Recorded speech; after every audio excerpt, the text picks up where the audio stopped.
the headline is very much that he's pushed it back to August again. And I think, a lot of the markets will kind of read from that again, he's kind of trying to kind of force through this agenda, but actually economics, the base economics of it makes it very, very difficult for him to do.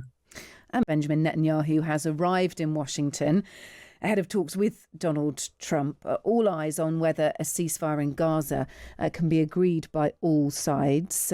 Trump is expected to persuade the Israeli leader to accept a 60-day ceasefire with Hamas in exchange for the return of half the hostages still captive. Let's hear from Caroline Levitt, the White House press secretary.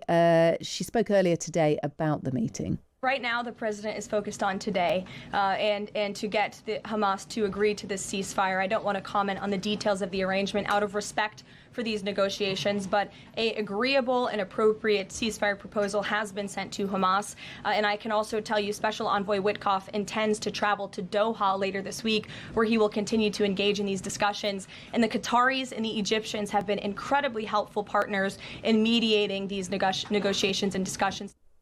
OK, that's Caroline Levitt there speaking about discussions. There's a private dinner tonight, isn't there, George? Just run through a bit of the itinerary as you understand it. Yes, so Netanyahu's departure was slightly delayed because of political kind of wrangling back in Israel. Eventually, he made it over here. He's meeting Witkoff and Rubio. Then he's having a dinner. And I think that's important because if you think of most of the diplomacy the White House does, it tends to be pretty public these days. Trump likes hosting foreign leaders in the Oval Office and giving these freewheeling press conferences. So it's a signal of how delicate the stage of negotiations we're at is that they're having a kind of private dinner and there's not going to be in front of the camera. Lots of people are saying that we will hear something this week on a ceasefire deal.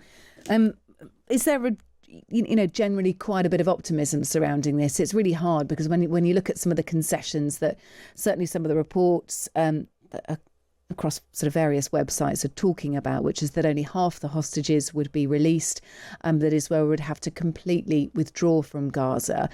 Some of that looks nigh on impossible to get past the Israeli Prime Minister to get him to sign off on. But is there general optimism over there? Well, Trump has kind of framed himself as a peacemaker. That's what he thinks he is. And yet in Ukraine and in Israel, he faced these intractable wars that he has so far kind of failed to stop. So he's desperate to get at least one of these conflicts, see some progress made. But like you say, some of the problems that were originally there earlier this year remain in place. So when he came into the office, there was a ceasefire, if you remember, between Israel and Hamas, and there were hostage exchanges. But then, it broke down. And one of the reasons was there were these kind of public, Hamas was staging these public handovers that was, causing huge amount of pain in Israel, seeing the hostages paraded. But then also, but Netanyahu basically couldn't get the idea of a complete end to Israeli operations in Gaza, withdrawal of the IDF. He couldn't get that past his kind of fragile political coalition that he has in Israel, which relies on kind of extremists, the settlers essentially. So that is the dilemma that still remains. Will Hamas agree to a deal which doesn't involve, for example, a full withdrawal eventually from Gaza by Israeli troops? It remains to be seen. Yeah, certainly. And look, Donald Trump is very good at talking these things up, but you're right to say it's interesting that a lot of this is behind closed doors. Maybe that allows for some serious work to be done to try and get this over the line. Meanwhile, Donald Trump's ramped up his trade war. He's announced a raft of new tariffs, including 25% US tariffs on goods from Japan, South Korea, Malaysia and Kazakhstan, 30% for South Africa, 40% for Laos and Myanmar. Caroline Levitt, let's hear from her again, White House press secretary. She confirmed that deadlines for trade deals have been extended. The president will also sign an executive order today delaying the July 9th deadline to August 1st. So the reciprocal tariff rate or these new rates that will be provided in this correspondence to these foreign leaders will be going out the door within the next month, or deals will be made. And those countries continue to negotiate with the United States. We've seen a lot of positive developments in the right direction. Yeah. So, look, Donald Trump said yesterday, didn't it, that great progress had been made. We've got some other countries in line for trade deals. But this, heavily affects countries within the EU bloc, for example, if we're to kind of bring it close to home. They've got a 3-week reprieve from those threatened 50% tariffs. That is not a lot of time to play with, is it? Yeah, but I think the markets will feel vindicated in their nickname they have for Trump, which is Taco. Trump always chickens out, because as much as he's framing this as him kind of massively ramping up the tariffs, the fact remains he's delayed them once again. I think because, he's battling against economic headwinds, and it's going to cause him a real issue if he were to suddenly sort of impose these sweeping tariffs on Wednesday. So I think the headline is very much that he's pushed it back to August again. And I think, a lot of the markets will kind of read from that again, he's kind of trying to kind of force through this agenda, but actually economics, the base economics of it makes it very, very difficult for him to do. How successful are countries being? I mean, the UK has mostly got their trade deal away. There is the issue of steel and aluminium. But how successful have other countries been generally, George, in trying to secure a trade deal with Donald Trump? There's an awfully long list of them. Not a whole lot of progress. No, I think that's a fair characterization. So Vietnam and the UK are the main ones who have, pretty good trade deals, as they would see it. China, there's also this kind of agreement. If you remember, at one stage, tariffs on China went up to 145% earlier this year. So, we're back. We kind of rode back from that. But there's still, a simmering trade war there. And then, you're right. The EU is the other big deal with the US that they're looking at, and they've basically made noises saying, perhaps we could get to a deal, but the idea that we can rush to it on these kind of deadlines that Trump suddenly dreams up, from day to day, it's not going to happen. It happens, as and when the EU is a pretty bureaucratic organization that does everything by process, and they're not willing to dance to Trump's tune in terms of the timings of a deal. Yeah, on yesterday, Sunday, Ursula von der Leyen, President of the European Commission, said she'd had a good exchange with Donald Trump, but she faces a vote of no confidence this week, which may get in the way a little bit, who knows.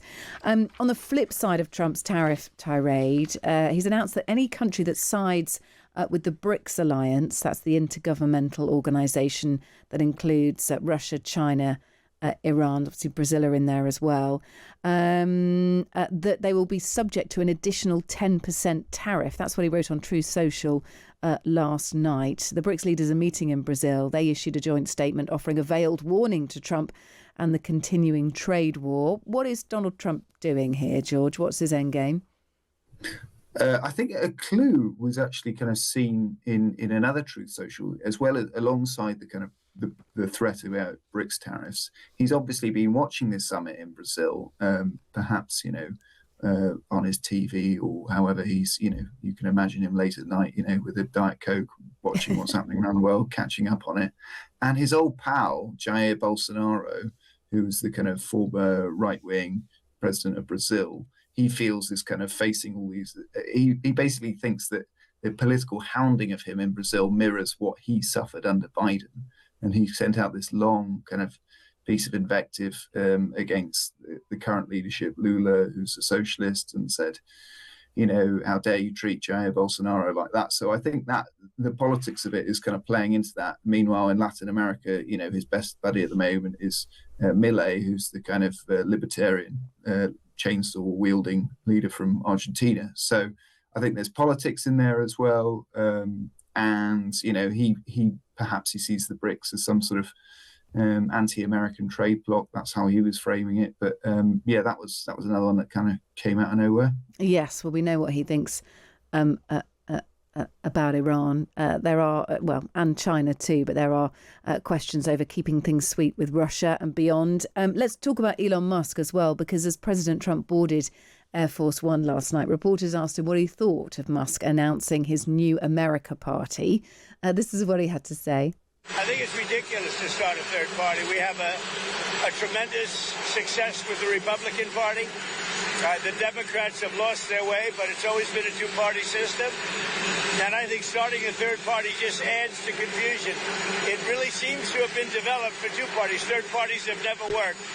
So he can have fun with it, but I think it's ridiculous. There you go. Thinks it's ridiculous. It doesn't sound like Donald Trump's too bothered about this.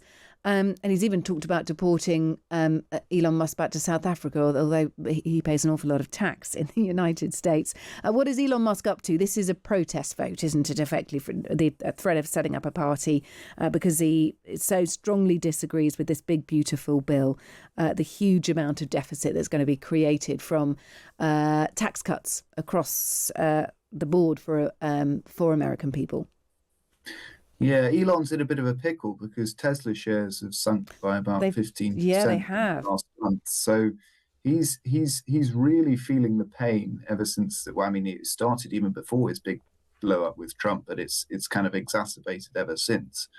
That said, as much as Trump might want to dismiss it, he is the richest man in the world, and the elections next year are midterms, and so it's not necessarily about a third party coming out and, for example, trying to win the presidency, Musk trying to, actually, key interventions, key investments in certain seats could tilt the balance. Because as we've seen with the One Big Beautiful Bill that Trump did manage to pass, but he had to do a lot of politicking on Capitol Hill, actually the House and the Senate are pretty finely balanced. And, if Musk does decide to kind of pour tens of millions of dollars, hundreds of millions of dollars into certain races, then that could pose a real problem for Trump. Yeah, and look, equally, as you say, so at the start of trading on Wall Street, shares in Tesla, the market value of Tesla had a 52 billion quid wiped off it, so he needs to tread carefully.